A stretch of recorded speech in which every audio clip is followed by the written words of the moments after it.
Hey guys! So, I'm sorry that we have not been able to have a Zoom call recently. My microphone is still messed up, so I'm trying to get that figured out. But you guys have finished Lord of the Flies and The Most Dangerous Game, okay? Both of those, I love The Most Dangerous Game. Lord of the Flies, we'll get there, you know?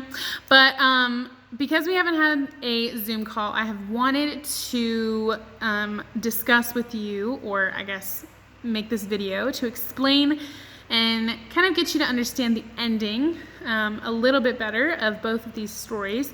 So with Lord of the Flies, I don't remember the last time we talked, but I believe it was before Simon was killed. And I really want you to think about what we've been talking about when it comes to characterization and civilization versus savagery.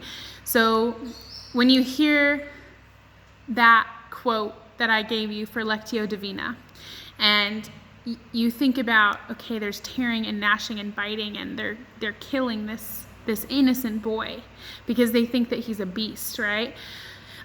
When you read that, what do you think about these boys? You know, they used to be these innocent little schoolboys, and then they get thrown into this environment and everything changes, right? They just become killers, really. And I find that so interesting to see how quickly we can kind of fall into that evil nature and be completely different from who we were or who we're meant to be. And we've talked a little bit about that, how situations can really bring the evil out of us, right? Like we may be born with it, you know, and it can definitely come out when we're provoked. And these boys were living in fear, right? I mean, Simon was killed and then Piggy was killed, right? For no reason. These boys were just being savage, right?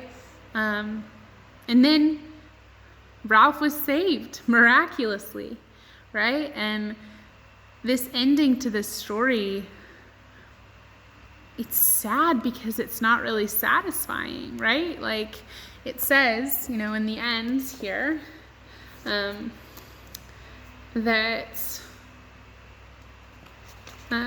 sorry guys. So it says, you know, Ralph looked at him dimly. For a moment, he had a fleeting picture of the strange glamour that had once infested the beaches. But the island was scorched up like dead wood. Simon was dead, and Jack had. The tears began to flow, and sobs shook him. He gave himself up to them now for the first time on the island, great shuddering spasms of grief that seemed to wrench his whole body. His voice rose under the black smoke before the burning wreckage of the island, and infected by that emotion, the other little boys began to shake and sob too. And in the middle of them, with filthy body, matted hair, and unwiped nose, Ralph wept for the end of innocence, the darkness of man's heart, and the fall through the air of the true wise friend called Piggy. It's that loss of innocence that happens on this island, right? And then we read The Most Dangerous Game, okay? This crazy story of Ransford, who gets on this island and literally meets this man who is super mysterious, and nobody understands like why he's there. Like, you don't understand why he's there, you don't understand what he's doing, and then he's like, by the way, we're gonna go hunting tomorrow. And you're like, cool, what are we hunting, right? And then after a while you find out that he's hunting Rainsford, right? Because he says that there's no other animal on earth that is like good enough or smart enough for him to hunt. And so he hunts humans because they can reason, right? And Zaroff is this like charming character, but he's also super like evil. Like he murders people for sport, right? Like he hunts people for sport. And no one has ever beaten him, as you can tell from the story. Like he says, like, I've done this before. No one's ever beaten me. And by the end of the story, what happens? Obviously, you're not going to answer me, but think about it in your head. What happens at the end of the story? It says, Rainsford had never slept in a better bed, right? And you can kind of infer that to mean that he won, right? But it's sad because you're thinking about the evilness of what has taken place on this island and that he has had to kill to survive, right? And I think that kind of helps us to see both of these stories together, because you guys are going to write a compare and contrast. So it helps you to see them together.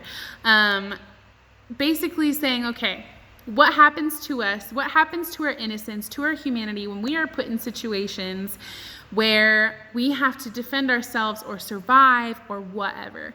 What happens? What do we do? How do we perform or act or whatever when we're placed in those situations? Do we become inhumane? Do we lose our humanity? Do we lose our innocence? Do we become evil? And I think these stories are trying to tell you maybe yes. And you guys don't have to agree with that. As Christians, we think that everyone's a child of God, right? Everyone has humanity in them, and everyone can be redeemed, right? And so I've told you before that William Golding wrote this book right after World War II, when he had just experienced hell on earth, really. And so he's seen the darkest parts of humanity, and he's writing about this in children because it's graphic and it hurts to see it. And then you read The Most Dangerous Game and it's creepy, and you wonder how someone could actually do that, and be a conscious, like, real human being who's humane and who cares, right? Like, it seems crazy. So when you guys do a compare contrast, I want you to think about how these characters relate to one another, yes, but I want you to think about how they react when they are placed in these situations, because they're very similar, right? If you think about the similarities, they're both on islands, they both have to survive, they both basically end up killing to survive. So what are the similarities? What are the differences between the characters in these two stories, okay? And then once you've done that and thought through that and processed, right, you're gonna do the assignment for today, okay? So if you have any questions, please email me. All right.